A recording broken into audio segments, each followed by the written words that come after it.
So, yun po. Magandang gabi po sa inyo mga kapatid. Saan man po kayo naroroon ngayon, nandito man po kayo sa Pilipinas o na doon sa ibang bansa, sa ibayong dagat, kami po ay bumabati ng isang mapagpalang araw sa mga anak ng Diyos. At ang MBS po ay bumabati sa bawat isa sa atin. Salamat po sa inyong patuloy na pagtangkilik sa ating mga pag-aaral at atin pong ibahagi sa iba yung ating mga natutunan, and then mag-enroll po tayo sa MBS at inyo pong bisitahin ang ating page ng Mobile Bible School or Mobile Bible Seminary. At tayo po ay magkakaroon ng satellite dito po sa Calabarzon. Kaya yung pong mga taga Calabarzon, saglit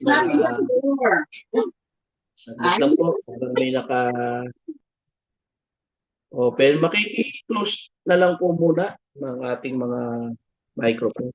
Salamat po. Sa mga nais pong mag-enroll sa MBS, bisitahin niyo po yung ating page. Doon niyo po makikita doon sa ating Mobile Bible School. At dito po sa mga taga Calabarzon, this coming August ay mag-uumpisa po tayo sa Mobile Bible Seminary dito po sa satellite ng Calabarzon po. At meron pong face-to-face na magaganap. Kaya po, iniimbitahan po namin kayo mga kapatid kung kayo po ay naririto sa Calabarzon. Okay, so, yun po. So ang ating pong topic ngayon ay economics. At atin pong balikan kung ano po muna tayo mag-recap doon sa ating natutunan sa ating pinag-aralan para meron po tayong idea. Ano po. So, sa ating nakaraang topic, excuse me, ay pinag-aralan po natin yung earnings o income ng mga simbahan. So, tanong doon, why earnings matter? Bakit mahalaga ang earnings? At ito po ay essential para po matugunan yung mga pangangailangan sa loob ng church. Tinalaki din natin yung understanding church earning na sa paghahawak o sa pag-aayos ng ating financial resources, saka yung biblical foundation of giving. Okay? At atin pong nakita yung acronym ng earnings. Isa-isa po natin itong pinalakay. At atin din pong pinag-aralan yung common errors. Pinag-aralan din po natin yung management implication na mahalagang maituro ang giving sa church para po merong magamit sa ubasan ng ating Panginoon. Ito ay pera na pinagkatiwala ng bawat tao sa loob ng church at binigyan tayo ng kapamahalaan para ito po ay ingatan, tangkilikin, gamitin ng merong paggalang at pagmamahal doon sa mga earnings sa loob ng simbahan. So ngayong gabi, atin pong talakayin yung expenditures na tinatawag. At titignan natin ang kahalagahan, sabi dito, sa ating introduction, bakit mahalaga ang expenditures po. So, kung atin po kukunin ang simple definition ng ating topic ngayon, pag narinig natin o nabasa natin yung expenditure, ito po ay act of spending money or resources to support the activity and project or operation of the church. Ito yung outflow of financial resources for specific purposes. Kaya kung ating makikita, ang expenditure ay may mga nakapaloob na mga mahalagang bagay. Tumutukoy po ito sa paglalabas o paggastos ng pera o iba pang resources upang tugunan po yung pangangailangan sa loob ng church o mabigyan ng tugon yung mga obligasyon o yung simbahan na merong pangangailangan. So, sa simpleng pagkakaunawa, ang expenditure ay ang lahat ng perang ginagastos natin o inilalabas para po doon sa tiyak na layunin ng pangangailangan. So, sa accounting finance, merong tinatawag doon na ang expenditure ay ito yung anumang pagbabayad o paggastos, halimbawa sa pagbili ng kagamitan, pagpapatakbo ng operasyon o pagbabayad ng mga obligasyon o pagpupondo sa mga programa. So sa biblical perspective bilang mga katiwala ng Diyos, ang ating paggastos po ay dapat may karunungan. Amen? Merong pagpaplano. At syempre, merong pananagutan. Merong sinabi ang Luke chapter 14 verse 28. Kayo po ay merong Bible dyan, ay inyo pong buksan. Ano yung sinasabi ng Luke chapter 14 verse 28. Kasi ito po ay mahalaga na atin po itong nakita, nabasa na sinasabi ng Biblia. Sabi doon, sapagkat sino sa inyo na nagnanais magtayo ng isang torre, ang hindi muna uupo at aalamin ang magugugol kung meron siyang sapat upang matapos ito. So, kailangan makita natin na bago gumastos, dapat bilangin o alamin yung halaga at tiyaking sapat yung resources.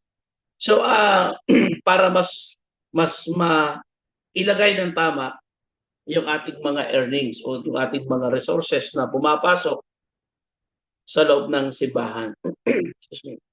So, merong mga uri ng expenditure na tinatawag.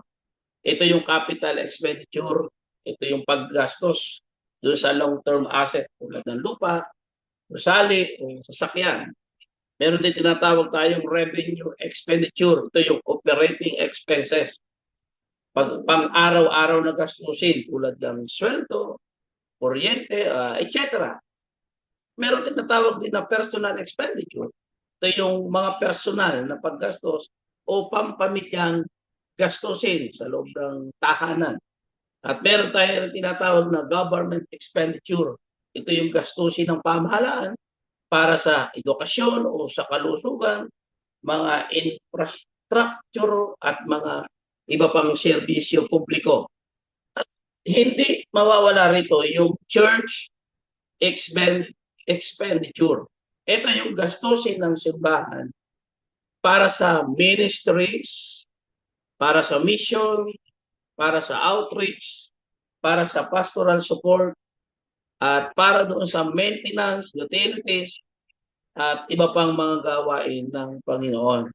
So halimbawa, kung ang isang simbahan ay gumastos ng 20,000 para sa mission, then 15,000 para sa utilities, 30,000 para sa pastoral support, lahat ng ito po ay church expenditures dahil ang mga ito ay perang inilabas upang maisakatuparan ang gawain ng Diyos.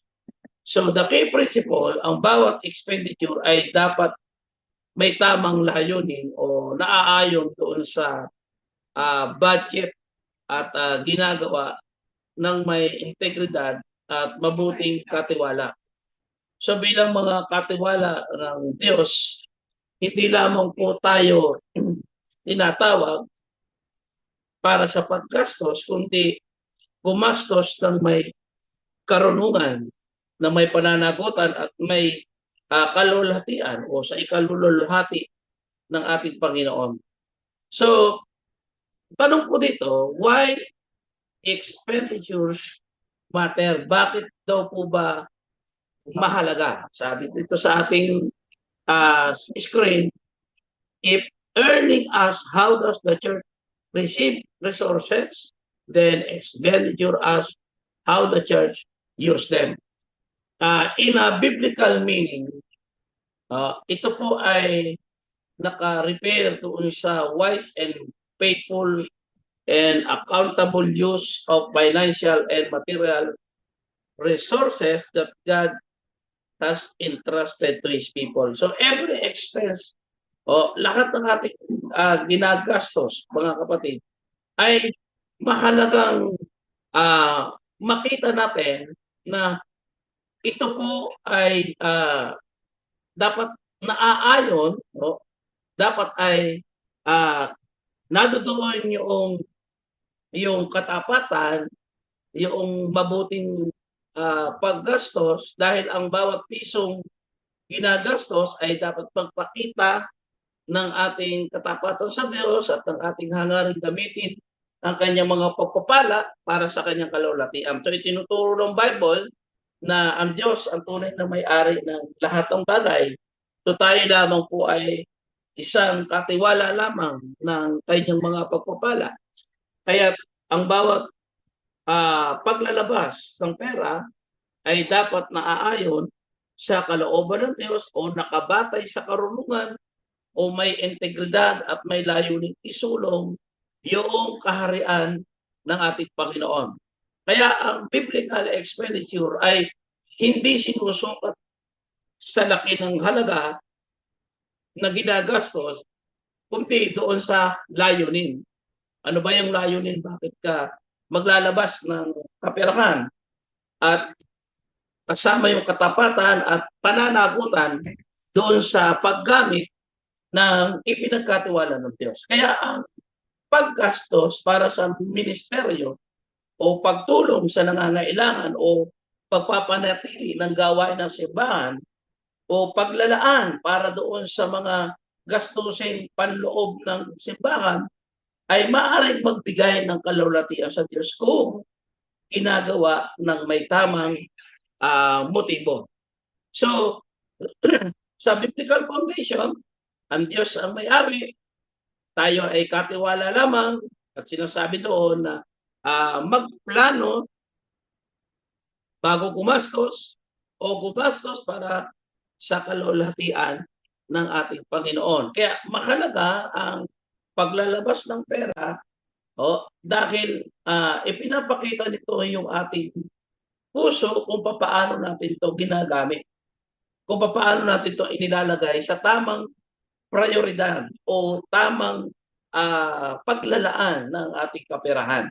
Kaya ang paraan ng ating paggastos ay sumasalamin ng ating pagpapahalaga sa ipinagkatiwala ng Diyos.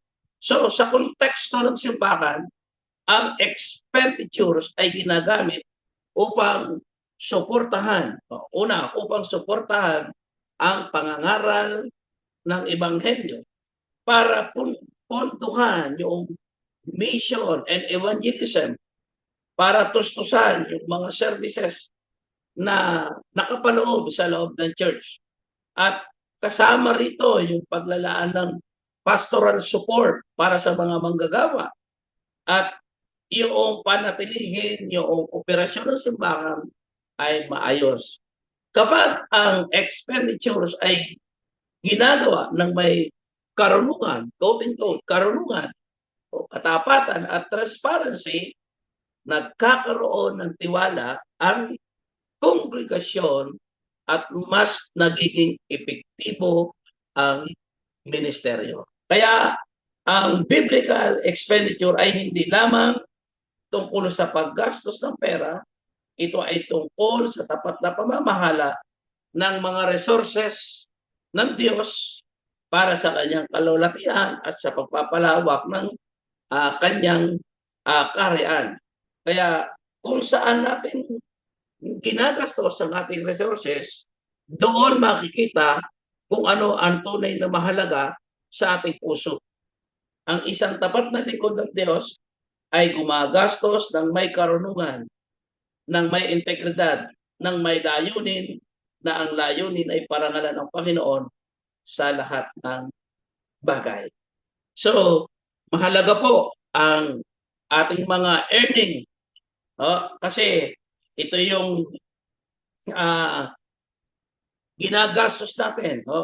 At mahalaga rin yung paglalabas natin ay sumasagot sa paano ginagamit ng simbahan ang mga resources na ating natatanggap. Sa madaling salita, kung ang earnings ay tungkol sa pagpasok ng resources, ang expenditure naman ay tungkol sa tamang paggamit ng ating mga resources. So hindi sapat na marunong lang ang simbahan sa pagtanggap ng pondo, mahalaga rin maging matalino, tapat at may pananagutan sa paggastos nito. Ang pera po ng simbahan ay hindi ordinaryong pondo.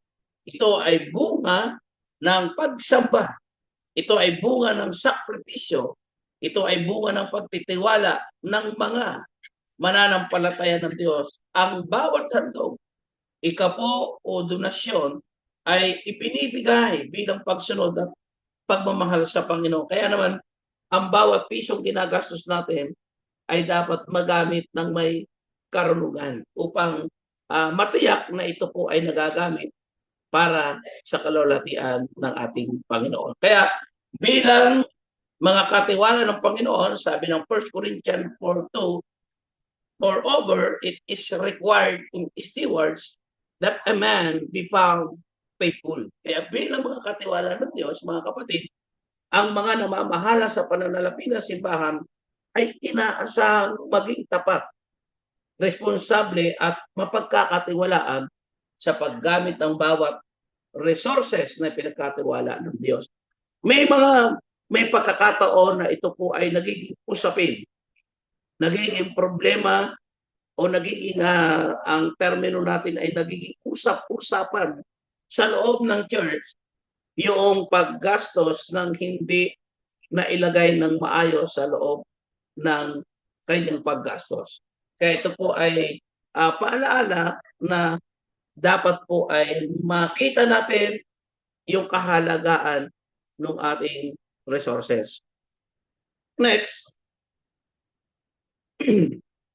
So, ano daw po talaga ang ibig sabihin? What expenditure means?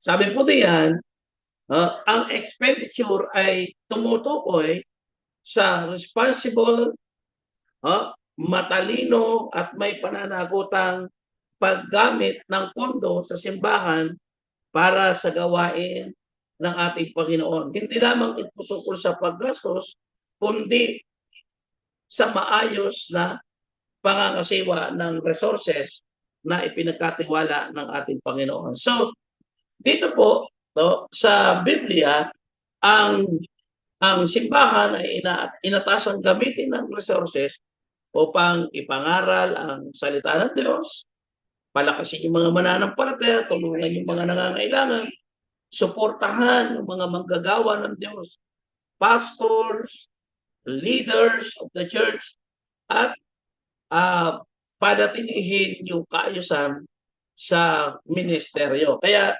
yung bawat expenditure ay dapat po may malinaw na layunin at nakaayon doon sa misyon ng church. So hindi dapat gamitin ng pondo para sa sariling kapakinabangan, kundi para lang sa kalulatian at pagpapalawak ng kaharian ng ating Panginoon. Ang Diyos ay naghahanap ng mga katiwalang tapat sa paggamit ng kanyang mga resources. So, ang isang example dito na natin nakikita, pumapaloob dito yung pastoral and staff support. Yan. Suporta sa pastor at mga manggagawa. So, isa sa mga pakunahing responsibilidad ng simbahan ay suportahan ang mga pastor at mga manggagawa na buong panahong naglilingkod sa ministeryo. Itinuturo ng Biblia na ang mga nangangaral ng Ebanghelyo ay nararapat tumanggap ng suporta mula sa iglesia upang maipagpatuloy ng mga lingkod ng Diyos yung kanilang paglilingkod. 1 Timothy chapter 5 verses 17 hanggang 18 po. Kaya ang pastoral support ay hindi po yan luho, kundi biblical responsibility ng simbahan. Maraming church ngayon, maraming simbahan ang may mga leader minsan o pastor na talaga namang sabihin natin dumarating sa punto na walang nakukuhang support. No? Siguro baka yung iba nakaka-relate sa atin dito. Meron, ako kasi sa aking personal na karanasan, nangyari po sa amin yan, in my own personal experience, nangyari na talagang ang church ay halos kukunti na lang yung naiiwan na kaperahan sa church dahil sa mga gastusin at minsan na isasakripisyo yung allowance ng pastor. Kaya minsan kahit yung pastor ay hindi gustong mag-sideline, halimbawa marunong siyang magkarpentero, napipilitan. Kasi nga, kailangan pa rin suportahan niya yung kanyang pamilya. So, huwag natin kakalimutan na the church, ang simbahan, isa sa responsibilidad ng church ay yung pastoral and staff support. Mission, yan. Ito yung pagpapagalaganap ng Ebanghelyo. So, ginagamit ang church fund upang suportahan yung mga missionaries. Yung mga nag-church planting, yung mga pumupunta sa paglalay o sa evangelism, at magpapadala po ng mga manggagawa doon sa iba't ibang lugar. Kaya, ang paggasto sa mission ay pag-i-invest sa pagpapalawak ng kaharian ng Diyos. Kasama din dyan yung discipleship na ating pong pinupundohan, ginagastusan upang matugunan yung pangangailangan doon sa ating pong activities kung ito ay discipleship. Nakapaloob din po dyan yung binobulas, tinatawag, yung pagtulong sa nangangailangan. Minsan kasi sa church, may dadating, magsasabi na wala silang pambayad sa hospital o sa ibang pangangailangan ng may sakit. So, may kabahagi rin ang simbahan para tumulong sa mahihirap, sa mga balo, ulila, o mga nasalanta ng kalamidad. Yan.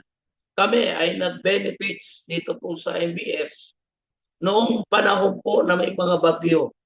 Dahil isa po kami sa nabiyayaan, naabot natin yung ating mga kababayan na sinalanta ng bagyo. Yan. Salamat po doon sa mga nagbigay ng tulong na dumaan po sa ating MBS, Mobile Bible School, sa katauhan po nito. So, naabot po. So, yun po ay part ng ministeryo. Ang MBS ay ginamit para abutin yung mga nasalanta ng kalamidad o ng bagyo. So, mahalaga po mga kapatid na ang responsible financial management ay nagbibigay ng magandang patotoo sa loob at labas ng simbahan. Dahil ang maayos na paggastos ay maayos na pagtingin din po doon sa ating ginagawa sa paglalabas natin ng ating mga kaperahan. Kaya mahalaga na may pakita po dito sa kabuuan na ang church expenditures ay dapat nakatuon sa misyon ng Diyos. Nakatuon sa paglago ng iglesia. Yung pangangalaga sa mga manggagawa o sa pagtulong at sa pagpapaayos ng mga bagay-bagay sa loob ng simbahan. Kaya sa bawat paglalabas natin ng pera ay meron tayong layunin, meron tayong karunungan. Siyempre, meron tayong pananagutan bilang katiwala po ng ating pong Panginoon. Biblical foundation. Sabi dito sa 1 Corinthians 4:2, moreover, it is required in stewards that a man be found faithful. So, binabanggit lagi na ang Biblia ay nagbibigay ng malinaw na prinsipyo kung paano dapat gamitin ng simbahan yung resources na ipinagkatiwala ng Diyos. Kaya ang mga church leader ay tinatawag na maging mabubuting katiwala, hindi mga may-ari ng pondo ng simbahan. Ang bawat paggastos ay dapat may katapatan upang ang Diyos ay maluwalhati at mapanatili ang tiwala ng tao doon sa loob ng simbahan. So, makikita natin dito na dapat merong faithful stewardship. Sinabi nating steward, tumutukoy ito sa tao na pinagkatiwalaan na mga siwa doon sa pag-aari ng simbahan. At sa konteksto ng simbahan o ng finance committee o ng treasurer, ang church leader ay hindi may-ari ng pondo ng simbahan. Hindi siya nagmamay-ari. Ang tunay na may-ari niyan ay ang Diyos o ang simbahan. Dahil yung mga handog ng mga mananampalataya ay ipinagkatiwala lamang sa mga leader upang gamitin sa gawain ng ating Panginoon. Kaya ang pangunahing hinihingi ng Diyos sa isang katiwala ay katapatan. Pag napagtiwalaan tayo sa maliit na bagay, maliit na sentimo, pagtitiwalaan tayo ng Panginoon sa malaki pang bagay. Kaya yung bawat desisyon sa paggastos ay dapat gawin na may integrity, may paggalang sa Diyos, hindi gamitin ang pondo para sa pansariling interes, kundi para sa pagpapalawak ng gawain ng ating Panginoon. So, kilalanin natin ang Diyos na siya yung pinagmulan at ang tayo ay tagapangasiwa lamang. Mahalaga rin yung tinatawag na wise planning before spending. No? So, kailangan mo nang magplano kung naaangkop ba yung paglalabas ng pera doon sa bagay na yon. So, ginamit ni Jesus ang halimbawa ng pagtatayo ng isang tore upang ituro ang kahalagahan ng maingat na pagpaplano. Bago magsimula ng isang proyekto, kailangan mo nang bilangin yung halaga, count the cost upang matiyak na sapat ba yung resources hanggang sa matapos ito. So, sa church finance, ang prinsipyo ito ay nagtuturo na ang bawat expenditure ay dapat dumaan sa tamang budgeting, prayerful planning, at merong financial evaluation. So, hindi dapat gumastos ng paura-urada, padalos-dalos, dahil lamang sa emosyon, natuwa o excited. Dahil ang matalinong pagpaplano ay nakatutulong upang maiwasan ang kakulangan ng pondo at matiyak na ang bawat gastusin ay naaayon sa misyon ng simbahan. So, kailangan din yung honest and transparent spending. Sa talatang ito, sa 2 Corinthians 8:21, sabi doon, providing for honest things not only in the sight of the Lord, but also in the sight of men. Sa talatang ito, pinapakita ni Apostol Pablo ang kahalagahan ng integrity at transparency sa pangangasiwa ng mga handog para sa mga mananampalataya sa Jerusalem.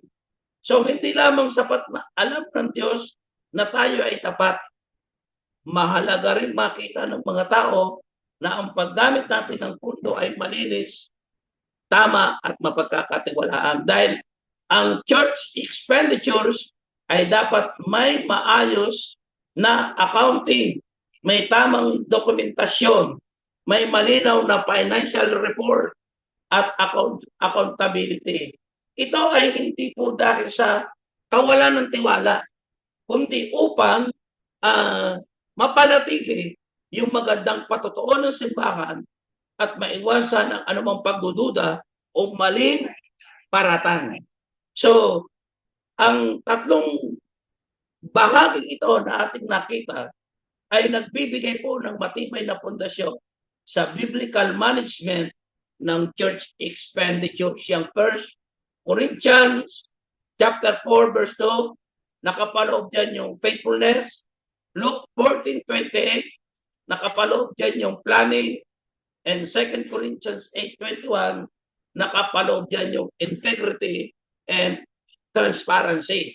Kaya ang bawat piso na ginagastos po ng simbahan ay bunga ng pagsamba, bunga ng sakripisyo, at bunga ng pagtitiwala ng mananampalataya ng Diyos. Kaya bawat inilalabas ng kaperahan ay dapat magamit ng mayroong pong katapatan. Okay? So, tingnan natin yung acronyms ng expenditures. Sa letter E, sabi po dyan ay eternal mission focus. So, nakapaloob dito, sabi ay spending must support the mission of making a disciple. So, yung eternal mission focus, nangangahulugang ang bawat paggastos sa simbahan ay dapat nakatuon sa walang hanggang mission ng Diyos. Yung pangangaral ng Ebanghelyo, gumawa o makapag-disciples o mapalawak yung aharian ng Panginoon, dahil ang church fund ay hindi lamang para sa pagpapatakbo ng simbahan, kundi para sa pagtupad sa misyong iniwan ni Kristo. Kaya kapag ang simbahan ay gumagastos, dapat laging itanong, makakatulong ba ang gastusin ito sa pag-abot ng mga tao kay Kristo at sa pagpapalago ng mananampalataya? O ang sagot natin ay oo, ang expenditure ay naaayon sa eternal vision focus na sinasabi natin. Dahil ang bawat budget o financial decision ay dapat suportahan yung gawain ng ating Panginoon. Kaya ang pangunahing layunin natin, bawat expenditure ay hindi lamang pansamantalang benepisyo, kundi walang hanggang bunga o eternal impact para sa kalulatian ng ating Panginoon. So, dito po mga kapatid, ang bawat pisong ginagastos sa simbahan po ay dapat may eternal mission focus. Next. Letter X. Yan. Exercising financial wisdom. Sinasabi po dyan. Leaders must plan before spending. So ito po yung binabanggit ko kanina na ito'y nangangahulugang ang mga church leader ay dapat gumamit ng karunungan, gumamit ng maingat na pagpaplano at tamang pagpapasya bago gastusin yung kanilang pondo ng simbahan.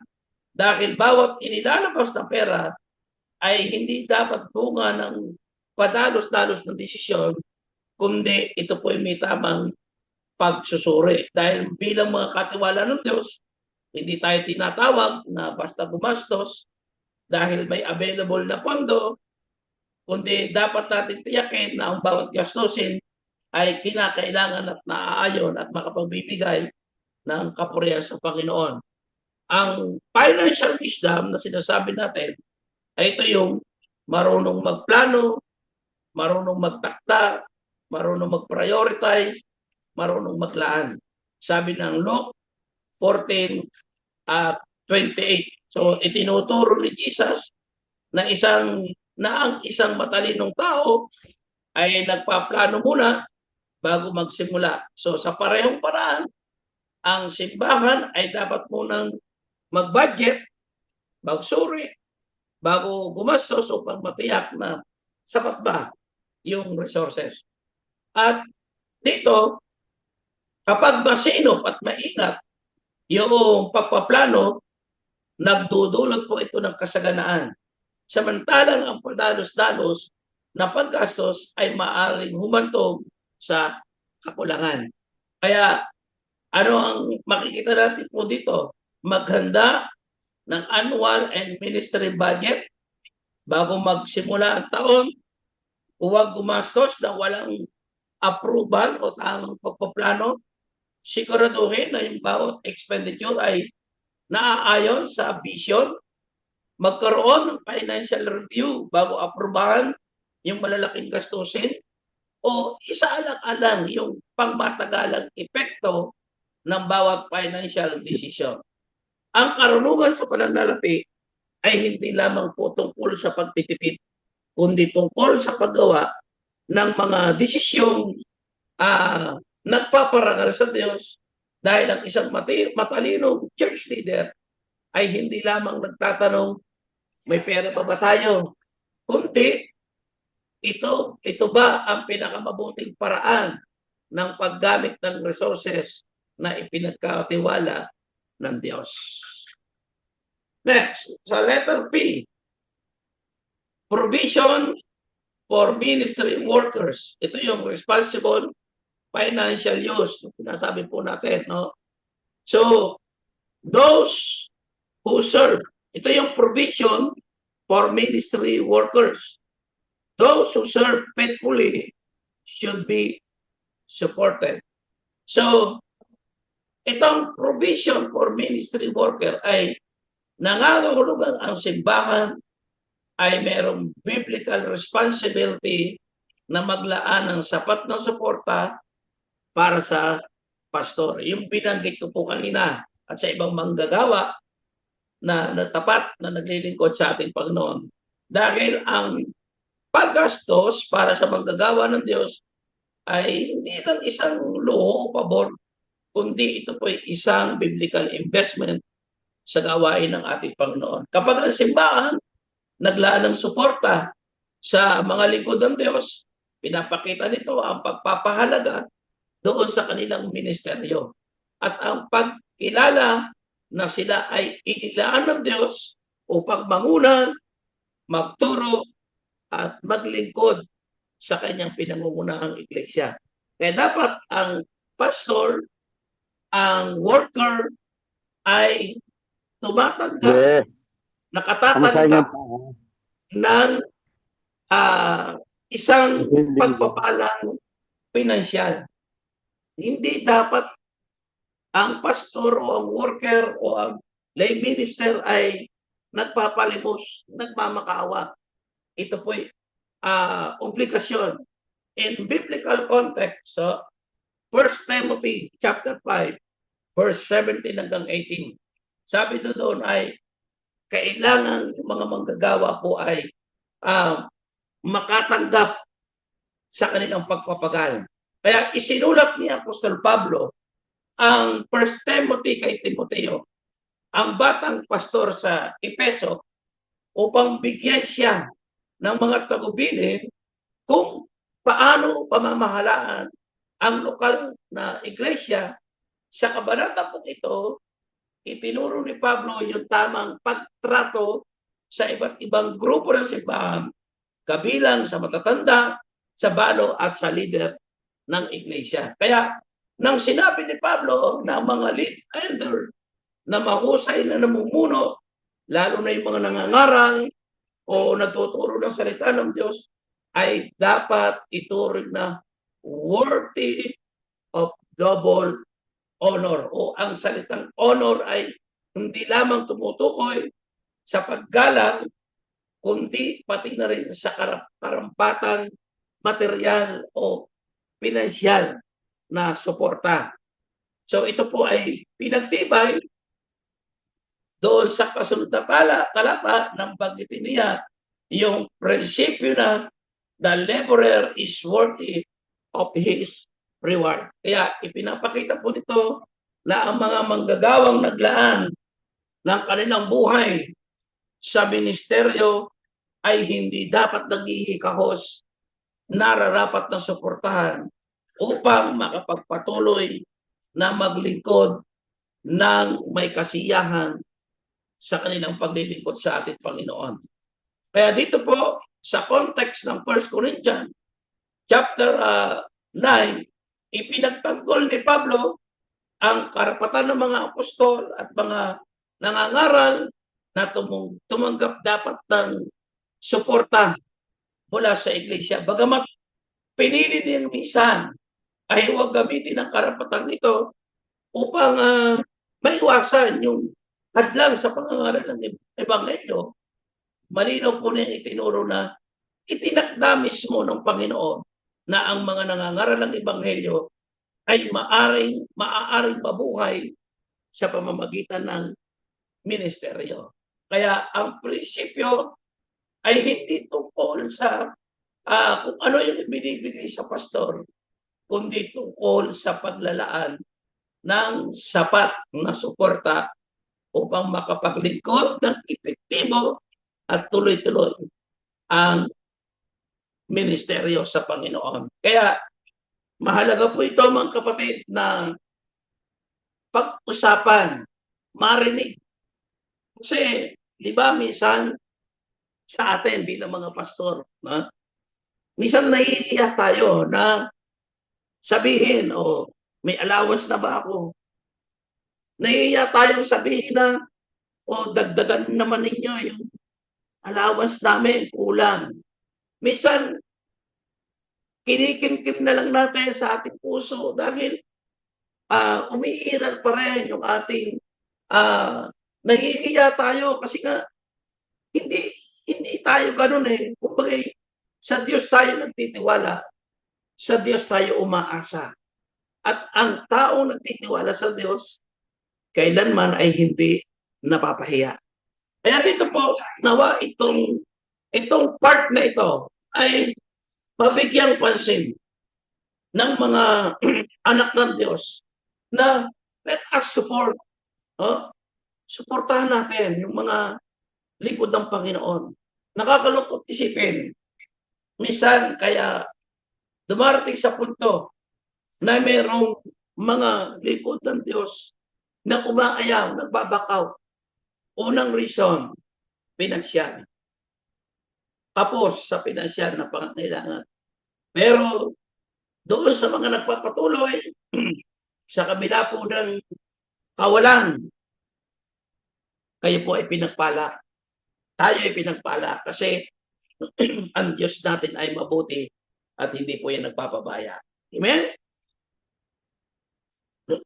Next. Itong sinasabi natin na ethical resources management. Sabi doon, funds must handle honestly. So, kailangan nandoon yung katapatan sa paggamit ng kapirahan. Yan, binanggit ko na po yan kanina na dapat yung paggastos ay tapat. Ito po. Letter N, needs of the congregation. Church resources should care for the body. So, ito po ay tumutukoy o nangangahulugan ang mga resources ng simbahan ay dapat gamitin para sa pagtugon sa pangangailangan ng katawan ni Kristo.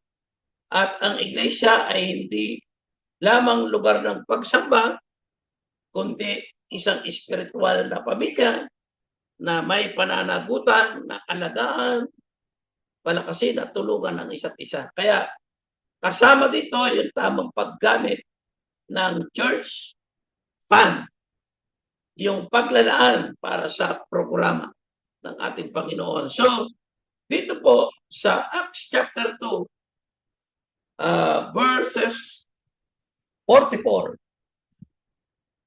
hanggang 45, meron po diyang tinukoy na pagkatapos ng Pentecost, nabuo ang unang iglesia sa Jerusalem dahil sa kanilang pagkakaisa at pamamahala, at ang mga mananampalataya ay kusang nagbabahagi ng kanilang mga resources upang walang miyembrong mapabayaan. So, hindi po ito sapilitang pagbibigay, kundi isang pusang loob na pagpapakita ng pag-ibig at malasakit sa kapwa mananampalataya. So, pinapakita ng talatang ito na ang resources ng iglesia ay dapat gamitin upang tugunan yung tunay na pangangailangan ng katawan ni Kristo. Kaya hinikayat ni Apostle Paul yung mga mananampalataya na gumawa ng mabuti sa lahat ng tao. Ngunit may espesyal na responsibilidad silang alagaan yung kanilang kapatid sa pananampalataya. Kaya yung iglesia ay dapat maging lugar kung saan ang miyembro ay nakararanas ng pag-ibig, suporta o pagkalinga. So, ang church resources, hindi lamang sa pagpapatakbo ng simbahan, kasama din po dito yung pag-alalay sa mga nangangailangan. Next, discipline budgeting. Ito na po tayo. Ano po ba ang ibig sabihin ng discipline budgeting? Sabihin niyan, budget, prevent impulsive spending. So nangangahulugan na ang simbahan ay dapat magkaroon ng maayos, disiplinado at planadong budget bago gumastos. Ang budget ay nagsisilbing financial guide upang matiyak na ang bawat pondo ay nagagamit po ng tama at naaayon doon sa mga prioridad at hindi masasayang doon sa mga hindi kinakailangang gastusin. Kaya po dito ang discipline sa budgeting ay tumutulong upang maiwasan yung impulsive spending o padalos-dalos na paggastos. Sa halip, gumastos batay doon sa malinaw na plano o prioridad ng simbahan. At ang isang disiplinadong pagbabudget, ito po ay nagbibigay ng direksyon na tumutulong upang matiyak na may sapat na resources para doon sa pangunahing gawain sa loob ng church.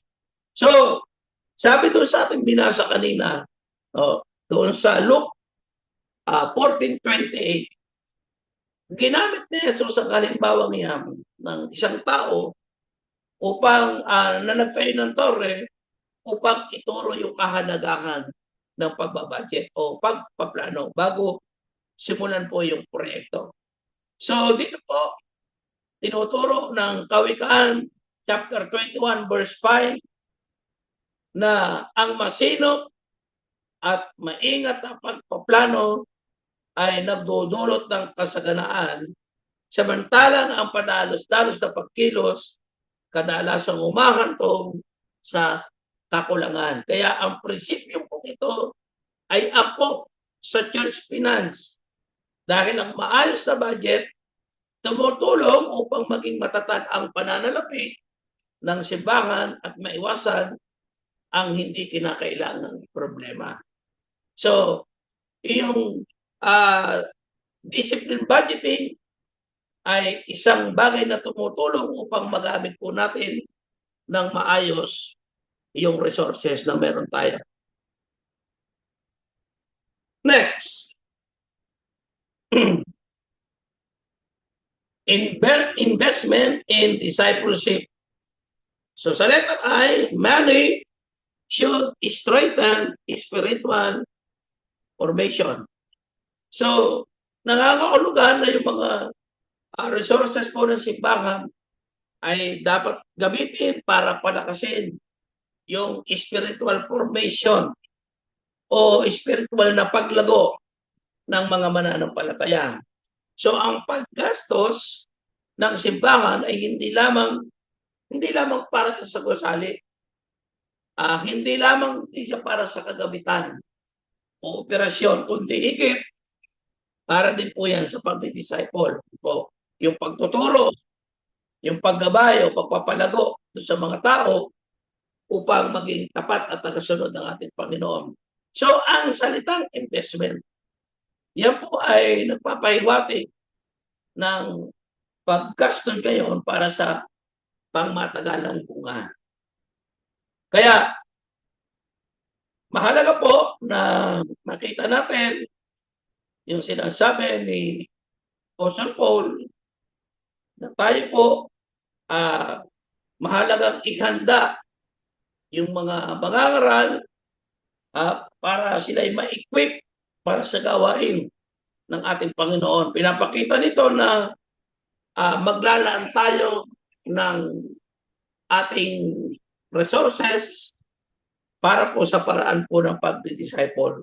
Kasi marami pong kinakailangan paggastosan yan. Kaya ang paggastos para sa discipleship ay hindi simpleng expenses. Ito po ay isang investment doon sa mga tao. Okay? Tayo sa transparent practice. Ang ibig sabihin nito mga kapatid ay nangangahulugan na ang pamamahala at paggamit ng resources ng simbahan ay dapat po malinaw. Members should know how resources are used. So, dapat nalalaman din nila kung paano natin ito ginagamit. Dahil ang church fund ay nagmula sa ating mga tithes, handog, o donasyon ng mga mananampalataya. Kaya mahalaga yung kaalaman nila, makita rin nila na meron din silang kaalaman kung paano nagagamit. Ang tawag natin dyan ay yung transparency. Ang transparency ay hindi nangangahulugang ilalantad ang bawat pribadong detalye, kundi magbibigay ng malinaw at tamang ulat tungkol sa pananalapi ng simbahan. Dahil kapag may transparency, tumitibay ang tiwala ng kongregasyon sa pamunuan at naiiwasan po yung maling akala. Tingnan niya. Akala namin kasi ginastos na ni pastor eh. Kasi nga walang transparency, hindi na iuulat. Akala namin pinanjalibi na ng mga worker eh. Pero kapag ito po ay na ilahat sa kanila, ay mauunawaan po nila yan. So kapag may transparency, sabi ko nga, tumitibay yung tiwala. Kaya ang isang iglesia na may transparent practice, nagpapakita po yan o pinapakita natin yung bawat gastusin ay may tamang approval. Maayos na documentation at merong malinaw na layunin. Kaya dito po, makikita natin doon sa ikalawang liham ni Apostle Paul sa mga taga-Korinto. Pinag-usapan nila yung pangungulekta ng handog. 2 Corinthians chapter 8 verses 20 hanggang 21. pinag-usapan nila yung pagkuha o pagkolekta ng handog para sa mga mananampalataya sa Jerusalem. So, upang maiwasan yung anumang pagdududa o maling paratang, hindi niya hinawakan ang mga handog ng mag-isa. Nagtalaga rin po siya ng mga mapagkakatiwalaang kasama upang magkaroon ng accountability at transparency sa pamamahala ng pondo. Dahil ang layunin ni Pablo ay hindi lamang maging tapat sa harap ng Diyos, kundi maging kapanipaniwala rin sa harap ng mga tao. Kaya ito ang dahilan kung bakit mahalaga ang malinaw na proseso sa paghawak at paggastos ng church fund. Sabi doon, 1 Corinthians 14:40, let all things be done decently and in order. So in context, sa mga talatang ito, tumutukoy siya sa kaayusan, sa transparency. Kabilang yung itong financial management ay dapat pong maayos. Kaya paano ito makararating doon sa ating mga kapatid? Una, magbigay po tayo ng regular at malinaw na financial report kung sa kongregasyon. Panatilihin natin yung tama at kumpletong financial record, resibo, mga documentation, mahalaga po yan. Siguraduhin ang bawat gastusin ay dumaan sa tamang approval. Magkaroon tayo ng check and balances sa paghawak ng church fund upang maiwasan yung maling paggamit at siyempre panatilihin yung kultura ng katapatan at integridad na merong pananagutan sa ating mga kaperahan. Kaya etong transparency ito ay nagtatayo ng tiwala. Kapag malinaw at tapat ang simbahan sa paggamit ng resources, napapalakas ang tiwala ng mga mananampalataya na poprotektahan ng integridad ng mga church leaders at higit sa lahat, nalululupati ang Diyos. Dahil ang mabuting katiwala ay hindi lamang tapat sa harap ng Panginoon, kundi nagsisikap din maging tapat at mapagkakatiwalaan sa harap ng mga tao. Letter U, unity through stewardship. Sabi doon, share sources should strengthen unity, not conflict.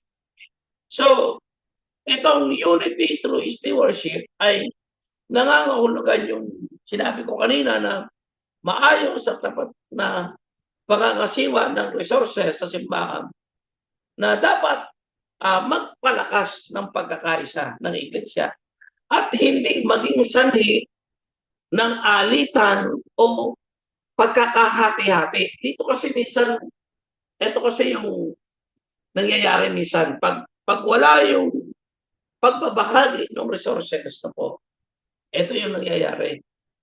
May pagkakahati-hati. Kaya dito po, bilang mananampalataya, dapat yung paggamit ng pera ay magdala ng kapayapaan, magdala ng pagtutulungan, at magdala ng pagtitiwala sa isa't isa.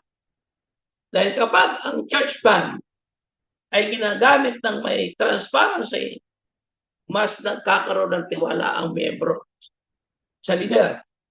Dahil kung sabi ko kung maling pamamahala, kakulangan sa accountability, maaari itong maging dahilan ng hindi pagkakaunawaan at pagkakawatak-watak ng iglesia. Kaya ang tunay na stewardship ay hindi lamang tungkol sa tamang paggastos ng pera, kundi tungkol din sa pagpapanatili ng pagkakaisa ng katawan ni Kristo. Merong kung ating makikita doon sa Book of Acts, sa unang iglesia sa Jerusalem, yung mananampalataya doon ay nagkaisa. Dahil mayroon pong transparency. Hinihikayat ni Apostle Paul na magsikap na ingatan yung pagkakaisa sa iglesia. Kaya gamitin ang church fund sa kapakanan ng buong kongregasyon, gumawa ng financial decision na may konsultasyon at accountability at panatilihin yung transparency at isaalang-alang ang kapakanan ng buong iglesia. Dahil ang mabuting stewardship, nagbubunga po yan ng pagkakaisa. Letter R. Responsible allocation. Resources must be assigned according to the mission priorities. So, yung mga resources ng simbahan ay inilalaan ng responsible, may karunungan, at priority ang gawain ng Panginoon dahil mahalagang makita na ang pangangailangan ay hindi lahat ng pangangailangan ay pare-pareho ang antas ng kahalagahan. Kaya ang church leader ay dapat maging maingat sa paglalaan ng budget. Dahil ang responsible allocation, ito yung nagsasabi na ang bawat piso ay inilalagay sa tamang ministeryo. Dahil ang budget ng simbahan ay dapat unahin gawing direktang tumupad doon sa misyon ni Kristo. Kaya sa kontekstong ito, mga kapatid, ipinapakita na ang paglalaan ng tamang tao, tamang oras, tamang resources sa iglesia, ang ministry ay nabibigyan ng tamang pagkaunawa o suporta at hindi nagdudulot ng kalituhan. Kaya ang responsible allocation, ito po ay nagpapakita na ang bawat resources natin sa simbahan ay ilalagay natin sa tamang paglalagyan. Next. Sabi po sa letter E, encouraging mission expansion. Funds should support outreach and gospel work. Yan. So, ito yung binabanggit po natin kanina na yung pondo ng simbahan ay dapat gamitin para suportahan yung pagpapalawak ng gawain ng ating Diyos. Lalo na yung evangelism, church planting, and pangangaral ng Ebanghelyo. Dahil ang church budget ay hindi lamang sa programa sa loob ng simbahan, kundi sa pag-abot ng taong malayo pa kay Kristo. Kaya ito po, makikita natin na ang pagkakaroon ng tamang paggamit sa kapirahan, na kapag nagkaroon tayo ng paglalaan ng budget para dito sa mission, sinuportahan natin yung ating mga missionaries, pinundahan natin yung ating outreach program, hinikayat natin yung bawat ministry na maging bahagi. Ang church fund ay hindi lamang napapatakbo ang simbahan, kundi napapalawak ang kaharian ng Diyos. Dahil yung bawat pisong inilaan para sa mission o evangelism or outreach ay isang pamumuhunan sa mga kaluluwang maaabot ng Ebanghelyo. Dahil ang iglesyang tapat sa paggamit ng resources para sa mission expansion ay tumutupad sa Great Commission at nagiging instrumento ng Diyos upang maraming pang tao ang makakilala kay Kristo. And last, servant-oriented spending. Sabi po yan, spending should reflect Christ-like service, not luxury or pride. So ang servant-oriented spending ay nangangahulugan na ang bawat paggastos ng simbahan ay dapat magpakita ng puso ng isang lingkod or servant heart na tulad ni Jesucristo. Ang church fund ay hindi dapat gamitin sa karangyaan, luxury, o ang sariling kapakinabangan, kundi para sa paglilingkod sa Diyos at sa tao. Dahil ang paraan ng paggamit ng resources ng simbahan ay sumasalamin sa kababaang loob o pagiging simple at pagmamalasakit na ipinakita ni Jesus, na ang bawat gastusin ay dapat merong layuning makatulong sa ministeryo. Ang isang servant-oriented church ay merong puso na napapakita ng isang katulad ni Kristo na paglilingkod. Kaya dito po, merong isang pangyayari doon sa Mark chapter 10 verse 45. Sabi doon na or even the Son of Man came not to be ministered unto, but to minister and to give his life a ransom for many. Sa kontekstong ito, nung nagtatala-tala yung mga alagad kung sino yung pinakadakila, tinuro ni Jesus yung tunay na kadakilaan ay hindi nasusukat sa posisyon o karangalan, kundi sa paglilingkod. Ginamit niya yung sariling buhay ni Jesus, bagamat siya ang anak ng Diyos. Hindi siya naparito upang paglingkuran, kundi maglingkod at ibinigay ang kanyang buhay.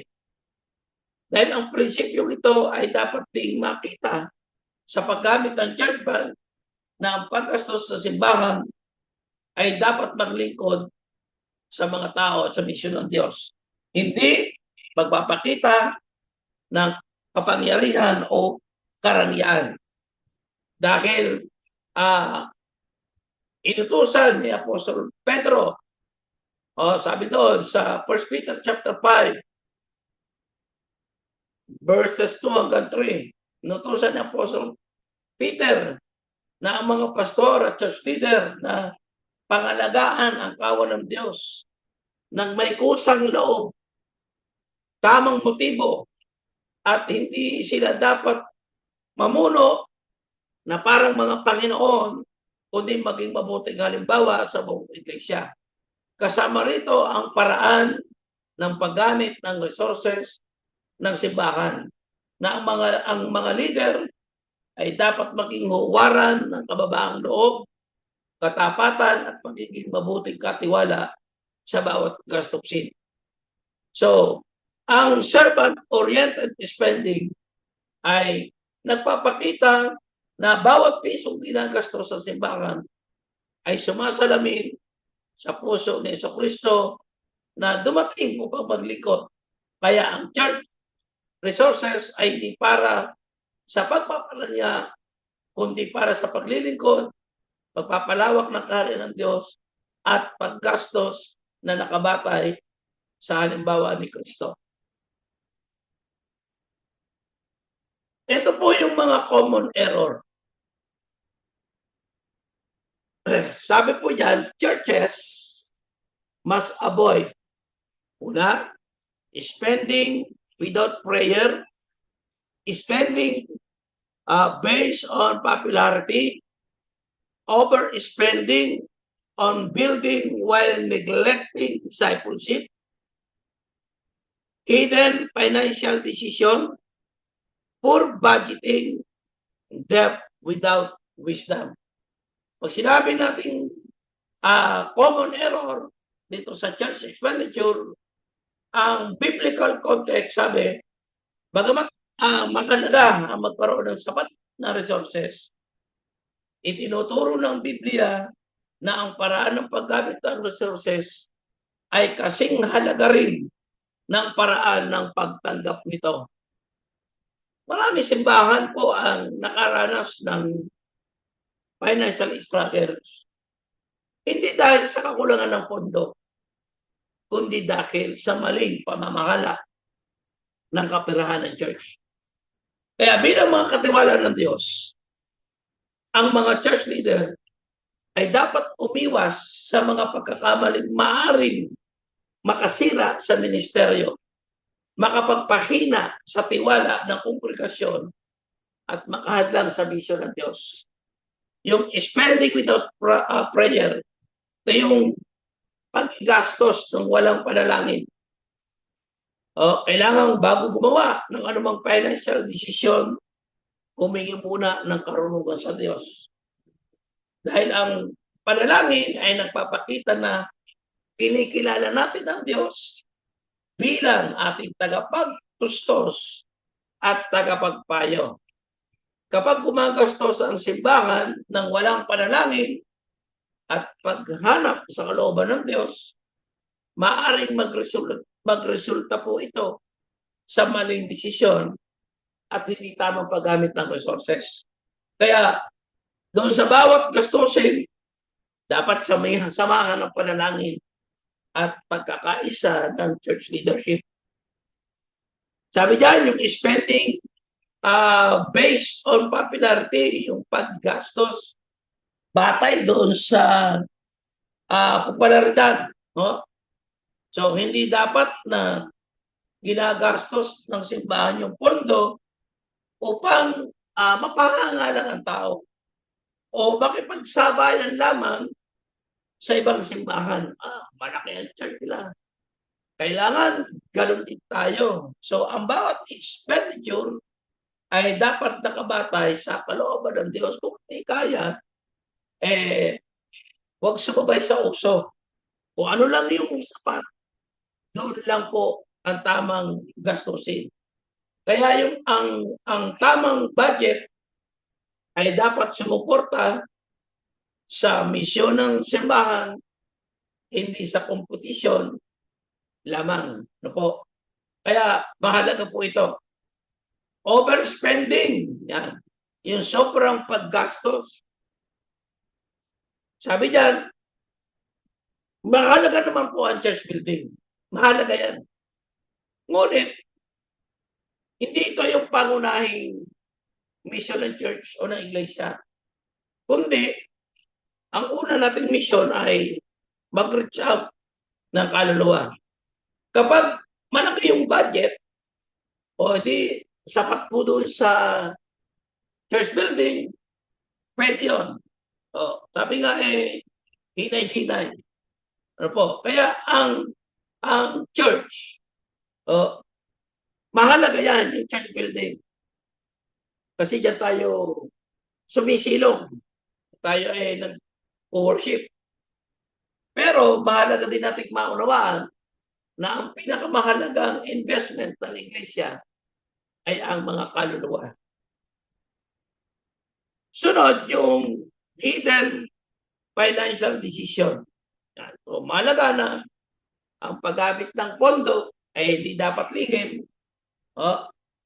Ang financial decision ay dapat may tamang approval, magkaroon ng malinaw na financial report, tamang proseso at regular na pagsusuri doon po sa church finances. Poor budgeting, mahinang pagbabudget, yan. So magkaroon ng annual budget, regular na financial review, at maayos na pagpaplano bago gumawa doon sa mga malalaking gastusin. At ito po yung isa, yung pagkakautang na walang karunungan. So, hindi pinagbabawal ng Biblia na tayo ay mag-isip kung paano magkakaroon ng resources ang iglesia. Ngunit, nagbibigay po ito ng babala na dapat planado yung pupunta o paghanap doon sa resources. Hindi sagot yung sobrang utang. Dahil maaring maglagay sa simbahan sa ilalim ng mabigat na obligasyon at maaaring makahadlang pa rin doon sa pagpapatuloy ng ministeryo. So kung kailangan na umutang para sa isang mahalagang proyekto, dapat muna po itong pag-isipang mabuti. Panalangin at tiyakin kung tama ba yung gagawin hakbang. Huwag umutang dahil lang sa emosyon o pressure. Hanggat maaari, mabuhay ng namamahala ng naaayon sa resources na pinagkaloob ng Diyos. So dito po, mga kapatid, ang mga pagkakamaling ito ay maaaring maiwasan kung ang simbahan ay mamumuno ayon sa mga prinsipyo ng salita ng Diyos. Ang bawat financial decision ay dapat ipanalangin bago isagawa, nakatuon sa misyon ng Diyos at nagbibigay doon sa mga prioridad sa paggawa ng naaayon at merong transparency at accountability. Kaya ang isang iglesyang tapat sa pananalapi ay hindi lamang marunong tumanggap ng resources, kundi marunong din gamitin ang mga ito sa kalooban ng ating Panginoon. Kaya ito yung mga common error na nangyayari. Next. Management implication. Ang management implication in biblical context ay simple. Ngunit napakahalaga na ang bawat paggastos ng simbahan ay dapat dumaan sa pagsusuri batay sa prinsipyo ng salita ng Diyos at hindi sapat na may pondo ang simbahan, kundi mas mahalagang tanong ay kung ginagamit ba ito sa tamang paggamit o nakakatulong ba ito sa tamang pinagagamitan o may malinaw ba itong pananagutan sa Diyos at sa tao. Kaya bilang mga katiwala ng ating Panginoon, tayo mga pastor, tayo mga treasurer, tayong mga finance committee at church leader ay may pananagutang tiyakin na ang bawat financial decision ay hindi lamang tama sa paningin ng tao, kundi higit sa lahat ay tama sa paningin ng Diyos. Okay. Ito po yung ating reflection ngayong gabi. Why must church spending be guided by mission and stewardship rather than personal preferences? Ang paggastos na ito ay merong isang katanungan na ito ba ay nagbibigay ng kalulatian sa Diyos? Dahil ito ba ay nagbibigay o ito ba ay nagpapakita na nakakatulong sa simbahan? Dahil ang pangunahing misyon ng church ay may pangaral ang salita ng Panginoon at ang pagbabudget ay dapat maayos at merong tinatawag na ipapaliwanag ba ito ng malinaw at merong transparency. Kaya po dito, bilang mga church leaders, makakatulong po na gamitin ang mga bagay na ito bilang biblical financial decision bago natin aprubahan yung mga anumang ilalabas nating kaperahan. Una, does this honor God? Nakakaloon natin ba ito sa Diyos? Pangalawa, does this advance the mission? Nakakatulong ba ito sa Great Commission at sa vision ng Iglesia? Or can this be explained transparently? May malino ba itong layunin?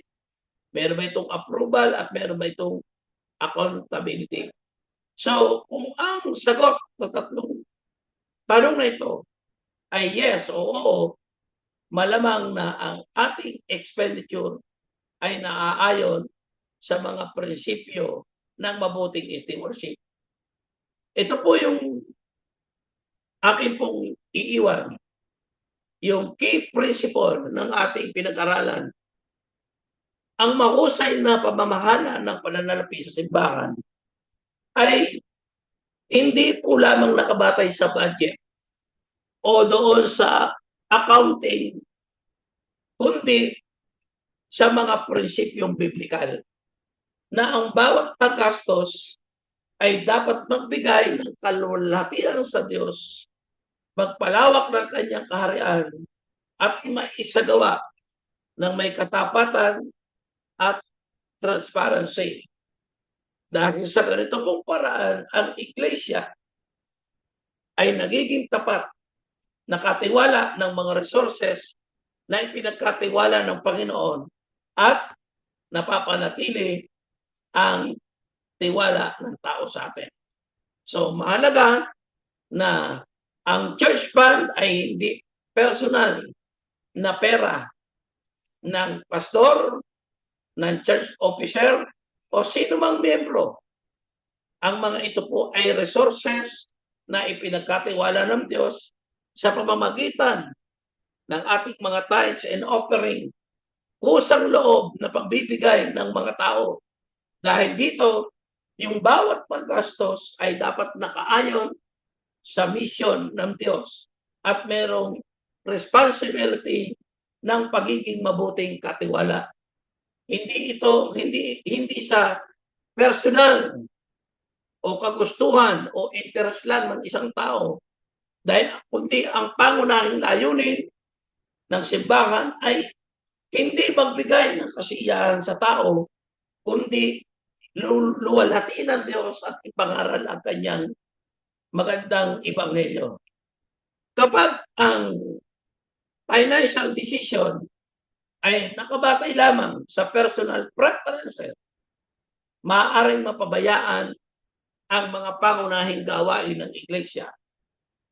Ngunit, kapag ang paggastos ay nakabatay sa misyon na mayroong stewardship, ang bawat resources ay nagagamit para sa layunin ng Diyos at nagdudulot po ng malaking espiritual na bunga.